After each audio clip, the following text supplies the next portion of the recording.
प्रीतमाबाद में रिपोर्ट करे रहा जानिब जागरानी। प्रीतमाबाद तारीख़ी लिहाज़ का एक अहम गुंजान आबादी वारो इलाको है, जिते लगभग 4 का 5 हज़ार घर मौजूद आहिनि।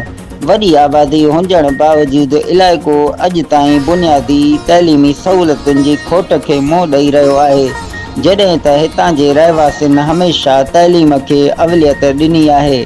गवर्नमेंट बॉयज़ मिडिल स्कूल और government high school Zardari house Pritamabad केतरनि ही संगीन मसलन जो शिकार है। मकामी रहवासियुनि मूजिब स्कूल जो इमारतूं ज़बून हाली जो शिकार आहिनि, जॾहिं त स्कूल के क़याम के 22 साल गुज़रण बावजूद अञा ताईं SNE मंजूर न थी सकी है। उन खां अलावा उस्तादनि जी खोट, बिजली की खोट, पीअण जे पानी जूं नाक़िस सहूलतूं ऐं लोअर स्टाफ की घटिताई सबब तैलीमी सरगर्मियों सख्त मुतासिर थी रहियूं आहिनि।